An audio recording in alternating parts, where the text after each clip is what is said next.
Okay, remember how I said you can't control prices, so we got to talk cost of production. So let's talk cost of production. I'm going to throw some things out here. They are not all going to be appropriate for everybody in the room, but it gives you some things to think about. And if you want to make a comment or have any questions while we do this, please go ahead. I'm going to do the same thing that Robin did and put up our high, mid, and low profit farms. This happens to be for the corn enterprise. So we're just looking at guys that are really good at growing corn and comparing them to the guys that are not as good at growing corn, okay? And this is just 1 year, and we can smooth things out and average them out. I get that. But it's pretty instructive, I think, to just take a look at what on these budgets is separating out the high from the lows. Here's what I find interesting. My highest profit farms were getting an average of $3.49 a bushel. My lowest profit farms were getting an average of $3.40 a bushel. So is that 9 cents a bushel what differentiates, folks, when we've got people making 60 bucks an acre and people losing 145? No. It's not what you're getting for your grain. I don't want to say that crop marketing isn't important and that you can't get a couple of cents here or there by paying attention to your marketing plan. But it is not the thing that differentiates us. In fact, we'll look at the fixed costs here. Those are pretty similar across the firms, except that what you have is a difference. You take those fixed costs and you're spreading them over the number of acres that you're operating. And the thing about some of the highest profit ones is they do tend to have a larger base of land that they're spreading those fixed costs over. So that can lower their per acre fixed costs. There's something to be said for saying, when I've got my machinery that I purchased, I want that machinery to be as close to the edge of efficient as possible without going over, right?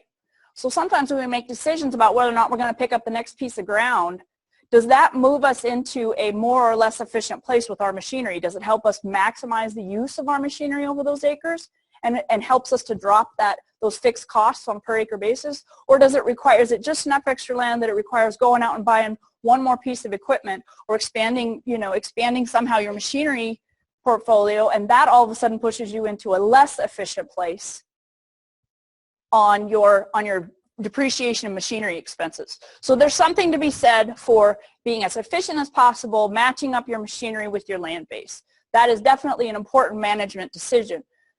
The other thing, though, that I see being a huge differential across these farms are some of my input costs, some of my variable costs that come in the categories of fertilizer and lime, seed, chemicals, and hired machinery or custom work. In fact, you actually see that the yield is the lowest profit farms are the second highest in the yields. But to achieve those yields, they've got tremendous costs on the fertilizer chemical side. So how can we manage those chemical and fertilizer costs? What are some of the strategies and some of our options? Let's talk about efficient fertility management. I am not an agronomist. I don't claim to be one. I've never even dated one, okay? So anything I say here that is inappropriate for your place, just ignore me, okay? But what I did was I sat down with the K-State agronomist and I said, can you explain to me how I would approach the most efficient strategy for using my different fertility components and keep my costs low? And so they put this ladder up there and they said the ladder is pretty simple. Even an economist can understand this. Okay? So here's the deal. Basically, we want to prioritize everything that we put on so that we are making sure that we're covering our base. In fact, if your soil pH, for example, is not where it needs to be, it can make everything else you put on less effective. Okay? So let's be as hyper-vigilant as possible on what we're putting on and how we're managing it. We can talk about soil pH. Do you guys lime out here? Any liming going on? Any soil pH adjustments at all? Very little. Very little. Thank you very much. Okay, so some parts of the state, this is a very big deal. They have problems with their soils, and they need to get them to the right pH in order for your nitrogen to even work. And we have conversations a lot about who pays for lime. Who pays for lime? Well, we consider it to be a capital investment or a long-term improvement, right? Because usually you put lime on, and depending on your soils, that application can last for 5 to 10 years.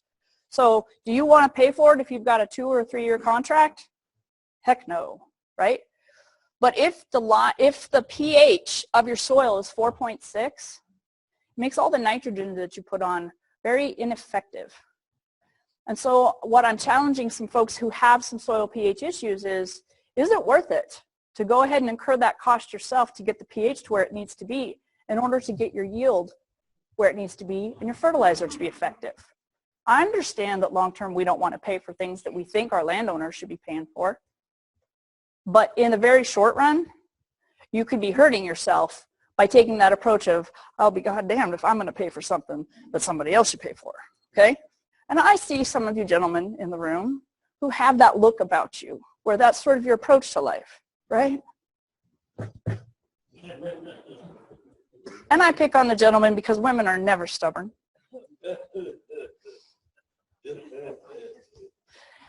Phosphorus. This chart shows you the yield potential depending on where you're at in your phosphorus. And right here we've got 10 parts per million, then we've got 20 parts per million. If you can get it up to 20 parts per million, you can get up to 95% of your yield potential. These are building recommendations. But between 20 and 30 parts per million is a maintenance recommendation. And that gets you that from 95 to 100% of your yield potential. Is it worth it to be in the maintenance recommendation part of the curve for just a little bit more of a yield bump? Now we're starting to talk about, is it worth it to put on that last little bit of soil amendment? What kind of a yield bump am I going to get out of that?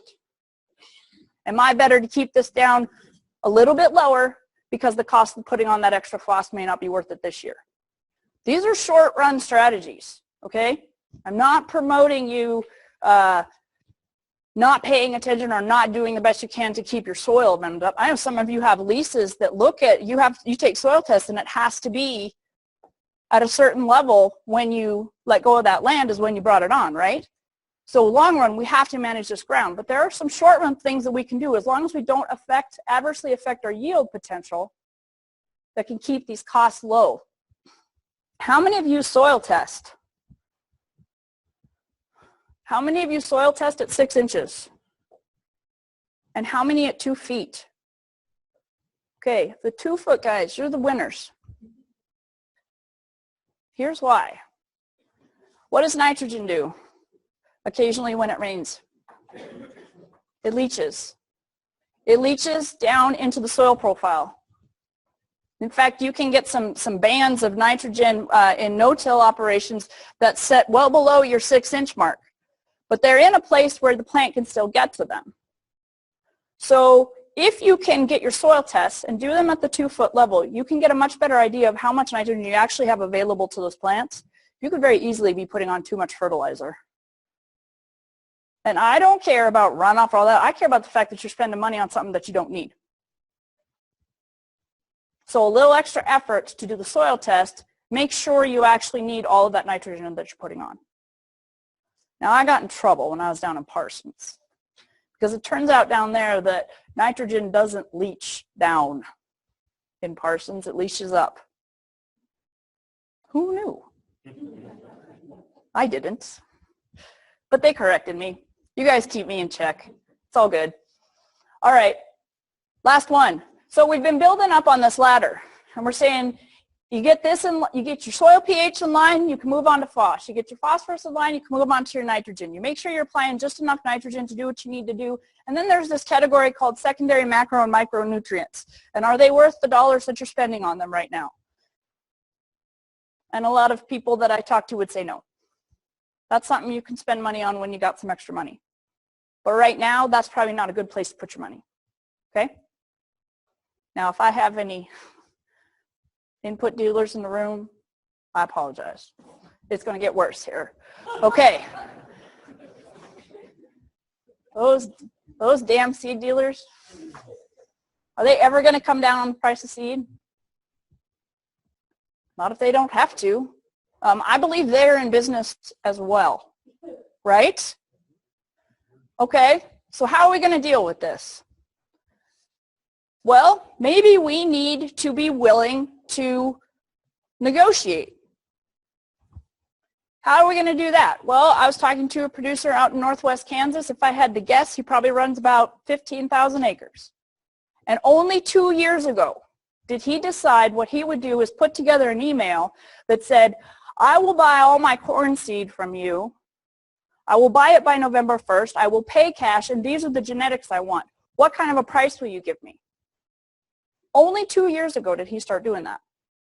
And he sent it out to 4 different dealers, and he got back a couple of bids that were not the greatest, but he got a couple of bids that were really quite good. He ended up saving 18% on a seed. So he did it again last year, right? You don't have to be that big in order to do that. But remember, this is prior planning. This is, I will buy all my seed from you. I will buy it on November 1st, and I will pay cash. Now, if you do not have enough acres to get any kind of a discount out of your seed dealer, even with those terms, who's to say you can't go with your neighbor and a couple of you can go together and make that same offer to a seed dealer? We'll give you all of our acres, we'll buy early, we'll pay cash. I'm betting that a couple of you together have that kind of buying power, all right? But it has to be willing to ask. Prior planning also. I want you to know exactly what you're doing and what you're putting on at least 9 months in advance of when you do it. On the chemical side, here's what you don't do. You don't say, I think I'm going to spray tomorrow, so I'm going to run into town today and buy my chemical from the co-op. I want you buying that chemical at least 6 months in advance so that you can get those early purchase discounts. Thinking out, okay? The thing is, though, is that when I showed those KFMA budgets, those enterprise budgets to the agronomists, and I said, boy, you know, these chemical costs are really high. What's going on here? And he said, well, in all likelihood, what's happening is maybe that pre-emergent is just starting to wear off, and the time to get in the field is right now. But they're not doing it. Because you could go in there right now, you could spray them, and you'd kill them. But if you're off by a week or 2 weeks, you come in and you're just going to knock them down, and then what happens? You got to go back out and spray again. Well, that'll blow your chemical costs up in a hurry, right? Because remember, those lower profit, lowest third of the profitability farms were still getting pretty good yields, so they're still trying. But there might be a timing issue here. That's a problem. So I left this agronomist's office thinking, oh, okay, well, they're just not paying attention. But then I thought for a minute, and what do farmers do? No. No, you get up. You're actually very, very vigilant. You get up every morning. You get dressed. You drive into town. You get yourself some coffee. And then you spend the rest of the day driving around, don't you? Looking at your field. Right? Right. So would it really get by you that it was time to be out in the field and you just wouldn't notice? What keeps you from getting in the field on time? Weather. Okay, I'll give you that. Weather. But in this room, I still have some high profit and some low profit guys, and you all have the same weather. So now what happens? Not procrastinating. Okay, say that again louder. Equipment and supplies on hand to do it today. You know what one of the other big categories was for those lowest third farms? Hired machinery. You're waiting on the co-op sprayer to get to you. Some of you are at the top of that list. Some of you are not. That can make a huge difference. Because if you are not the first ones to get sprayed, what if another weather event comes along and that delays it even further? Any of you work another job in town or know anybody who does? They can't spray between the hours of 8 and 5, Monday through Friday. That can complicate things a bit, can it?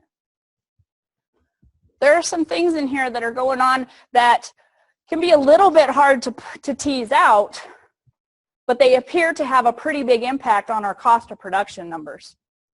Okay, so I will leave you with this, and then we're going to take a break. I can't do any of this analysis. I can't look at any of these cost categories and know how they break out unless I have good records. So you can't figure these things out and figure out where the efficiencies are or where you can do better unless you have good records. So you better have good records. Okay? That whole saying, don't sweat the small stuff, you know, do sweat the small stuff. Because nothing that we're going to say today in and of itself is going to be the only thing that you have to do to make a go of this. You have to put together a whole bunch of little things, and those things will add up. I go around the state. I talk to people all the time. And when I'm at the back of the room after one of my sessions and somebody comes up to me, it's usually an older gentleman, and he says, I farmed through the 80s. And it altered the way that I manage my farm. I've never bought a brand new pickup, right? I don't have a fancy house. I do as much mechanicking on my equipment as I can. It altered the way they managed. If we make it through this one, do you think you're going to manage the same way as you did the previous 10 years? Not at all. Okay? So let's start making that adjustment. And the other thing is that for all of the unfortunate things we're talking about today, all the analysis, I'm going to talk later about, you know, how long do I lose money on rented ground? That's such an upbeat question. But the same analysis is going to be required if somebody comes to you and says, I lost my tenant, I'd like you to farm my ground. And you have to make a decision about whether or not that's an opportunity that you want to take advantage of now, or you want to pass it up. Because the other part that those folks that tell me that farmed through the 80s made me a good manager, and I was in the right place when the neighbor was ready to find a new tenant. Or when somebody went out of business and I was there and I could pick up their ground. And now we're still farming here 30 years later. Okay? Let's take a break, and we'll be back here in 15 minutes.